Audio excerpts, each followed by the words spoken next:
We will destroy free will. We will make 99 students out of 100 docile automatons. These are direct quotes from the founders of industrial era schooling, those who have given us the public schooling system that we are now afflicted with.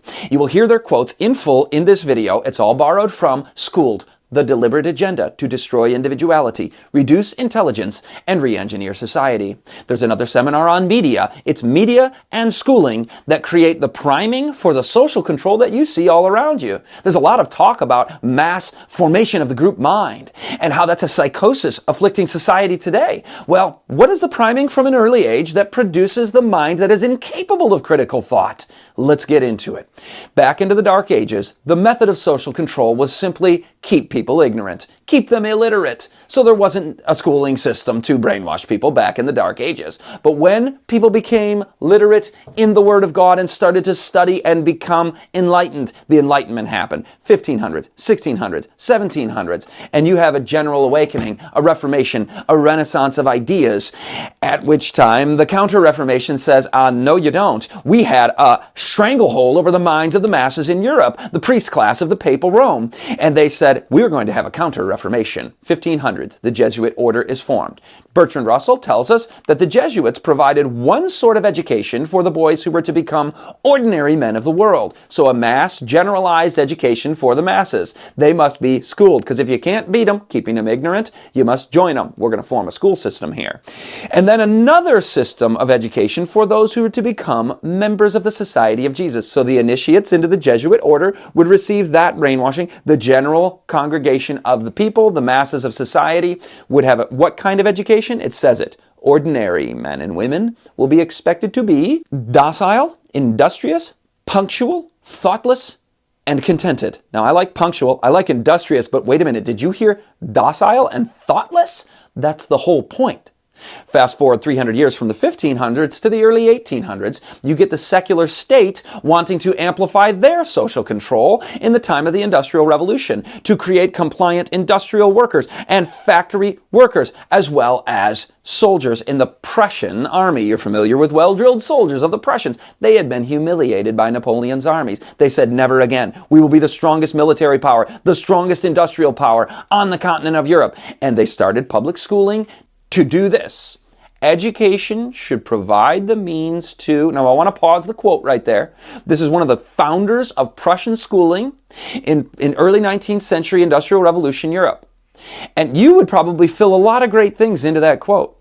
Education should provide the means to help our children and go down all the great things. Well, you know what they say? Provide the means to destroy free will. That is the actual agenda behind this. Create docility, thoughtlessness, content. Be content with the lot in life that you are assigned.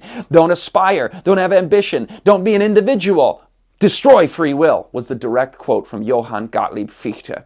Now it comes to America. In the year 1844, the founder of America's public schooling system, the father of American public schooling, Horace Mann, visited Prussia in 1843, came back to America in 1844, and issued his second annual report to the Boston, Massachusetts School Committee, where he called for Massachusetts and America to have state laws like they have in Prussia, compulsory schooling laws. Massachusetts passed a law. It dominoed down through every state in America. Everyone but one had it in place by 1900, which followed shortly thereafter.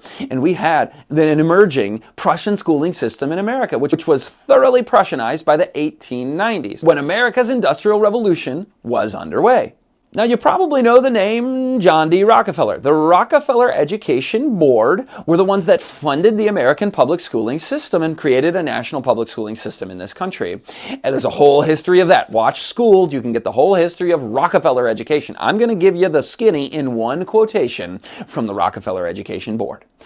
In our dreams, we have limitless resources, and the people yield themselves with perfect docility to our molding hands. Is that slightly creepy? They will yield themselves with perfect docility to our molding hands. This is a little flowery American progressive era romanticized way of saying, we will destroy free will, like the Prussians say. But same thing.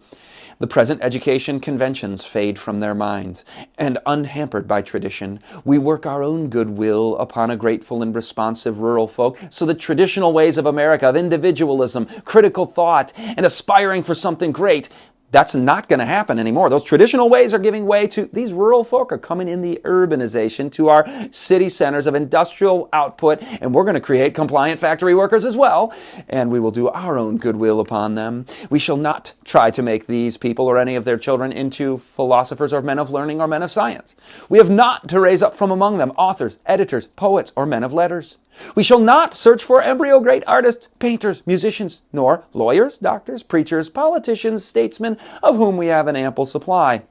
I happen to agree we have an ample supply and then some of politicians. But the rest of these things we want to have. We want our young people to become statesmen and artists and lawyers and doctors and scientists and all these great things. They said the purpose of this schooling system is to keep them down. We have our intelligentsia. We have our ruling class. We've got a social engineering program. This era of the progressive era was an era of social control, and the school system was part and parcel of the way to induct the children into that system from early ages. In the 1890s, the Commissioner of Education for the U.S. government bragged about the fact that over those 50 years, from 1844 to the 1890s, they had achieved something. Listen to what he calls the definition of education. He says, his name is William Torrey Harris, 99 students out of 100 are automata. That's automatons. That's robots. Now you think he's going to lament this and say we need to help them become critical thinkers. No. He says they're careful to walk in the prescribed paths, careful to follow the prescribed custom. This is not an accident, but the result of substantial, I got to do this, education, because listen to what he says next, which scientifically defined. The scientific definition of education, according to the Commissioner of U.S. Education during this period of turn of the 20th century, he says the definition of education is the subsumption of the individual, to subsume the individual into the collective. May we recognize the infinite value of that individuality of the child. His mind, his talents, his uniqueness. Don't take a piece of dough that has its own flavor and texture and color and scent to it and stuff it into the mass and be subsumed into a collective. Recapture the image of God in man, not this system of social control. In a study of divergent thinking that was done in recent decades, they looked at little children, aged 3 to 5. 98% of them could think creatively, divergently. You put them in school for 5 years, only 32% of those children have the same ability that they naturally had as little ones. And after 10 years of schooling, 10% have that same ability. By the age of 25, only 2% of the population remain as divergent thinkers. Do you think Harris was right? He said 99 out of 100. Sounds like they've got 98 out of 100 people who don't have the capacity for critical thinking, divergent thinking, having that creativity, that spark of life that's been given to us.